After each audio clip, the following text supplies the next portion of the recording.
Unit 5, States of Consciousness. Consciousness can be a funny thing. It offers us weird experiences as when entering sleep or leaving a dream, and sometimes it leaves us wondering who is really in control. After zoning me out with nitrous oxide, my dentist tells me to turn my head to the left. My conscious mind resists. No way, I silently say. You can't boss me around. Whereupon my robotic head, ignoring my conscious mind, turns obligingly under the dentist's control. During my noontime pickup basketball games, I am sometimes mildly irritated as my body passes the ball while my conscious mind is saying, no, stop, Sarah is going to intercept. Alas, my body completes the pass. Other times, as psychologist Daniel Wegner noted in The Illusion of Conscious Will, people believe their consciousness is controlling their actions when it isn't. One experiment, two people jointly controlled a computer mouse. Even when their partner, who was actually the experimenter's accomplice, caused the mouse to stop on a predetermined square, the participants perceived that they had caused it to stop there. Then there are those times when consciousness seems to split. Reading Green Eggs and Ham to one of my preschoolers for the umpteenth time, my obliging mouth could say the words while my mind wandered elsewhere. And if someone asks what you're doing for lunch while you're texting, it's not a problem. Your thumbs complete the message as you suggest getting tacos. What do such experiences reveal? Was my drug-induced dental experience akin to people's experiences with other psychoactive drugs, mood and perception-altering substances? Was my autonomic obedience to my dentist like people's response to a hypnotist? Does a split in consciousness, as when our minds go elsewhere while reading or texting, explain people's behavior while under hypnosis? And during sleep, when do those weird dream experiences occur, and why? Before considering these questions and more, let's ask a fundamental question. What is consciousness? Module 22, Understanding Consciousness and Hypnosis. Every science has concepts so fundamental they are nearly impossible to define. Biologists agree on what is alive, but not on precisely what life is. In physics, matter and energy elude simple definition. To psychologists, consciousness is similarly a fundamental yet slippery concept. Defining consciousness. At its beginning, psychology was the description and explanation of states of consciousness. But during the first half of the 20th century, the difficulty of scientifically studying consciousness led many psychologists, including those in the emerging school of behavioralism, to turn to direct observations of behavior. By the 1960s, psychology had nearly lost consciousness and was defining itself as the science of behavior. Consciousness was likened to a car's speedometer. It doesn't make the car go, it just reflects what's happening. After 1960, mental concepts reemerged. Neuroscience advances related brain activity to sleeping, dreaming, and other mental states. Researchers began studying consciousness altered by hypnosis and drugs. Psychologists of all persuasions were affirming the importance of cognition or mental processes. Psychology was regaining consciousness. Most psychologists now define consciousness as our awareness of ourselves and our environment. As we saw in Module 13, our conscious awareness is one part of the dual processing that goes on in our two-track minds. Although much of our information processing is conscious, much is unconscious and automatic, outside our awareness. Module 16 highlighted our selective attention, which directs the spotlight of our awareness, allowing us to assemble information from many sources as we reflect on our past and plan for our future. We are also attentive when we learn a complex concept or behavior. When learning to ride a bike, we focus on obstacles that we have to steer around and on how to use the brakes. With practice, riding a bike becomes semi-automatic, freeing us to focus our attention on other things. As we do so, we experience what early psychologist William James called the continuous stream of consciousness, with each moment flowing into the next. Over time, we flip between different states of consciousness, including sleeping, waking, and altered states. Hypnosis. Imagine you are about to be hypnotized. The hypnotist invites you to sit back, fix your gaze on a spot high on the wall, and relax. In a quiet voice, the hypnotist suggests your eyes are growing tired. Your eyelids are becoming heavy, now heavier and heavier. They are beginning to close. You are becoming more deeply relaxed. Your breathing is now deep and regular. Your muscles are becoming more and more relaxed. Your whole body is beginning to feel like lead. After a few minutes of this hypnotic induction, you may experience hypnosis. When the hypnotist suggests your eyelids are shutting so tight that you cannot open them even if you try. It may seem beyond your control to open your eyelids. Told to forget the number 6, you may be puzzled when you count 11 fingers on your hands. Invited to smell a sensuous perfume that is actually ammonia, you may linger delightedly over its pungent odor. Told that you cannot see a certain object, such as a chair, you may indeed report that it is not there, although you manage to avoid the chair when walking around, illustrating once again that two-track mind of yours. But is hypnosis really an altered state of consciousness? Let's start with some frequently asked questions. Frequently asked questions about hypnosis. Hypnotists have no magical mind control power. Their power resides in the subject's openness to suggestion, their ability to focus on certain images or behaviors. But how open to suggestions are we?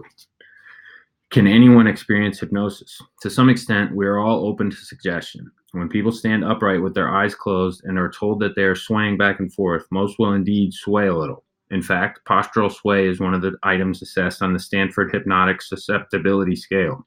People who respond to such suggestions without hypnosis are the same people who respond with hypnosis. Highly hypnotizable people, say the 20% who can carry out suggestion not to smell or react to a bottle of ammonia held under their nose, typically become deeply absorbed in imaginative activities. Many researchers refer to this hypnotic ability, the ability to focus attention totally on a task, to become imaginatively absorbed in it, to entertain fanciful possibilities. Can hypnosis enhance recall of forgotten events? Most people believe, wrongly, as Module 32 will explain, that our experiences are all in there, recorded in our brain and available for recall if only we can break through our own defenses. But 60 years of memory research disputes such beliefs. We do not encode everything that occurs around us. We permanently store only some of our experiences, and we may be unable to retrieve some memories we have stored. Hypnotically refreshed memories combine fact with fiction. Since 1980, thousands of people have reported being abducted by UFOs, but most such reports have come from people who are predisposed to believe in aliens, are highly hypnotizable, and have undergone hypnosis. Without either person being aware of what is going on, a hypnotist hints, "Did you hear loud noises?" Can plant ideas that become the subject's pseudo-memory. So should testimony obtained under hypnosis be admissible in court? American, Australian, and British courts have agreed it should not. They generally ban testimony from witnesses who have been hypnotized. Can hypnosis force people to act against their will? Researchers have induced hypnotized people to perform an apparently dangerous act, plunging one hand briefly into fuming acid, then throwing the acid in a researcher's face. Interviewed a day later, these people emphatically denied their acts and said they would never follow such orders. Had hypnosis given the hypnotist a special power to control others against their will? To find out, researchers Martin Orne and Frederick Evans unleashed that enemy of so many illusory beliefs, the control group. Orne asked that individuals to pretend they were hypnotized. Laboratory assistants, unaware that those in the experiment's control group had not been hypnotized, treated both groups the same. The result? All the unhypnotized participants, perhaps believing that the laboratory context assured safety, performed the same acts as those who were hypnotized. Can hypnosis be therapeutic? Hypnotherapists try to help patients harness their own healing powers.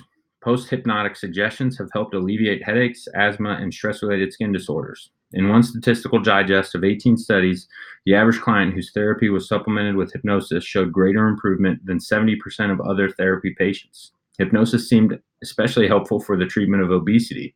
However, drug, alcohol, and smoking addictions have not responded well to hypnosis. In controlled studies, hypnosis speeds the disappearance of warts, but so do the same positive suggestions given without hypnosis. Can hypnosis relieve pain? Hypnosis can relieve pain. When unhypnotized people put their arm in an ice bath, they feel intense pain within 25 seconds. When hypnotized people do the same after being given suggestions to feel no pain, they indeed report feeling little pain. As some dentists know, light hypnosis can reduce fear, thus reducing hypersensitivity to pain.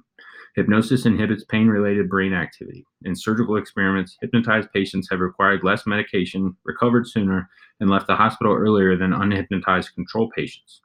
Nearly 10% of us can become so deeply hypnotized that even major surgery can be performed without anesthesia. Half of us can gain at least some pain relief from hypnosis. The surgical use of hypnosis has flourished in Europe, where one Belgian medical team has performed more than 5,000 surgeries with a combination of hypnosis, local anesthesia, and a mild sedative. Explaining the hypnotized state. We have seen that hypnosis involves heightened suggestibility. We have also seen that hypnotic procedures do not endow a person with special powers, but can sometimes help people overcome stress-related ailments and cope with pain. So, just what is hypnosis? Psychologists have proposed two explanations. Hypnosis as a social phenomenon. Our attentional spotlight and interpretations powerfully influence our ordinary perceptions. Might hypnotic phenomena reflect such workings of normal consciousness as well as the power of social influence? Advocates of the social influence theory of hypnosis believe they do. Does this mean that subjects consciously fake hypnosis? No. Like actors caught up in their roles, they begin to feel and behave in ways appropriate for good hypnotic subjects. The more they like and trust the hypnotist, the more they allow that person to direct their attention and fantasies. The hypnotist's ideas become the subject's thoughts, explained Theodore Barber, and the subject's thoughts produce the hypnotic experiences and behaviors. Told to scratch their ear later when they hear the word psychology, subjects will likely do so, but only if they think the experiment is still underway. If an experimenter eliminates their motivation for acting hypnotized by stating that hypnosis reveals their gullibility, subjects become unresponsive. Such findings support the idea that hypnotic phenomena are an extension of normal social and cognitive processes. These views illustrate a principle that Module 75 emphasizes. An authoritative person in a legitimate context can induce people, hypnotized or not, to perform some unlikely acts. Or, as hypnosis researcher Nicholas Spanos put it, the overt behaviors of hypnotic subjects are well within normal limits. Hypnosis has divided consciousness. Other hypnosis researchers believe hypnosis is more than inducing someone to play the role of good subject. How, they ask, can we explain why hypnotized subjects sometimes carry out suggested behaviors on cue, even when they believe no one is watching? And why does distinctive brain activity accompany hypnosis? In one experiment, deeply hypnotized people were asked to imagine a color, and areas of their brain activated as if they were really seeing the color. To the hypnotized person's brain, mere imagination had become a compelling hallucination. In another experiment, researchers invited hypnotizable and non-hypnotizable people to say the color of letters. This is an easy task, but it slows if, say, green letters form the conflicting word red, a phenomenon known as the Stroop effect. When easily hypnotized people were given a suggestion to focus on the color and to perceive the letters as irrelevant gibberish, they were much less slowed by the word color conflict. Brain areas that decode words and detect conflict remained inactive. These results would not have surprised famed researcher Ernest Hilgard, who believed hypnosis involves not only social influence but also a special dual processing state of disassociation, a split between different levels of consciousness. Hilgard viewed hypnotic dissociation as a vivid form of everyday mind splits, similar to doodling while listening to a lecture or typing the end of a sentence while starting a conversation. Hilgard felt that when, for example, hypnotized people lower their arm into an ice bath, as in figure 22.2, the hypnosis disassociates the pain of the sensation of the pain stimulus, of which the subjects are still aware, from the emotional suffering that defines their experience of pain. The ice water therefore feels cold, very cold, but not painful. Another form of dual processing, selective attention, may also play a role in hypnotic pain relief. PET scans show that hypnosis reduces brain activity in a region that processes painful stimuli, but not in the sensory cortex, which receives the raw sensory input. Hypnosis does not block sensory input, but it may block our attention to those stimuli. This helps explain why an injured athlete caught up in the competition may feel little or no pain until the game ends. Although the divided consciousness theory of hypnosis is controversial, this much seems clear. There is, without doubt, much more to thinking and acting than we are conscious of. Our information processing, which starts with selective attention, is divided into simultaneous conscious and non-conscious realms. In hypnosis, as in life, much of our behavior occurs on autopilot. We have two-track minds.